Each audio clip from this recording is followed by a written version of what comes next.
Video start হয়েছে, মাত্র start হয়েছে, নতুন করে বলুন। আসসালামু আলাইকুম। আপনি ভালো আছেন? আচ্ছা, এই চিটাগাং শহরে আপনি কতদিন যাবত আছেন? আনুমানিক 4 মাস। আনুমানিক 4 মাস। এর আগে কি বাড়িতে কাজ করতেন?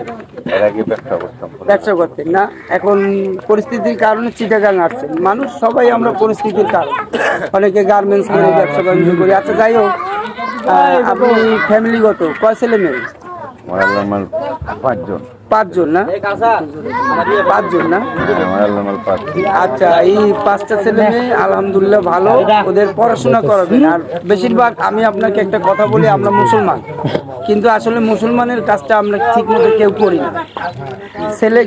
ছেলে ছোট হইলে 9 বছর হোক 8 বছর হোক, ওকে হেফজোখানা দিয়ে দেবেন। ওই একটা ছেলে যদি আপনার হাফেজ হয়, আপনার পুরো বংশটা পৃথিবীর থেকে যখন চলে যাবেন জান্নাতবাসী করে নিতে পারে, যদি ওই ছেলেটা ঠিক মতো হাফেজ হয়। এটাই আমার অনুরোধ। আচ্ছা, সালাত আদায় করছেন? আজকে পারিনি, আজকে আচ্ছা, যাক, সমস্যা নাই, এটা লজ্জিত কিছু না। আপনি পারেন নাই, আমি আপনাকে বলি, আপনি প্রত্যেকটা দিন আপনার পরিষ্কার লুঙ্গি, পরিষ্কার একটা জামা এক জায়গা থাকবে, অথবা পাঞ্জাবি, আপনি অ্যালার্ম দেবেন। 5টা, এখন 15তে জামাত হয়, 10-এ অনেক মসজিদে।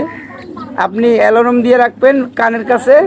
যত যাই হোক, আপনি ফজরে গোসল করে নামাজটা আদায় করতে হবে।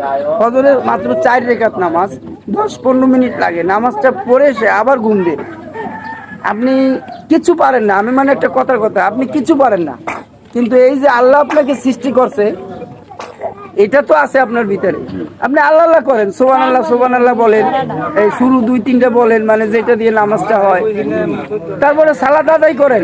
আল্লাহ ওই অক্ষর থেকে আপনাকে জান্নাতবাসী করবে। যে এই বান্দা কিছু না শেখে নাই, ভুল করছে ছোট থাকতে, কিন্তু আজ বড় হয়ে ও যে এই অক্ষর দিয়ে আমাকে সালাম করছে, মানে মানে স্মরণ করছে, এর জন্য আমি ওকে জান্নাতবাসী করে দেব।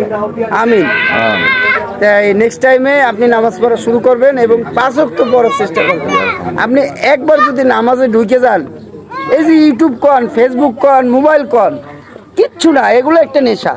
ঠিক নামাজও আপনার একটা নেশা হবে আল্লাহর প্রতি, ভালো কাজের প্রতি। আপনি নামাজ পড়বেন, দেখবেন আপনার ওটা নেশার ভিতরে। যখন নামাজ পড়বেন তখন আপনার মানুষের প্রতি মায়া হবে। কেউ যদি রাস্তায় পড়ে থাকে তাহলে তুলে ধরবেন, মেডিকেল নেবেন। কিন্তু আপনি যদি আপনার ইমানটাকে শক্ত না করেন, আপনি তো পাশ দিয়ে হাইটে যাবেন, কোনো লাভ নাই। আপনি একটা মানুষের পাশে থাকবেন, তাকে সহায়তা করবেন, ওটাই হচ্ছে সবচেয়ে বড় কাজ। জি, ভালো থাকবেন। আল্লাহ আল্লাহ আপনার মঙ্গল কামনা করুক। আল্লাহ যেন আপনার আয় রোজগার বৃদ্ধি করুক।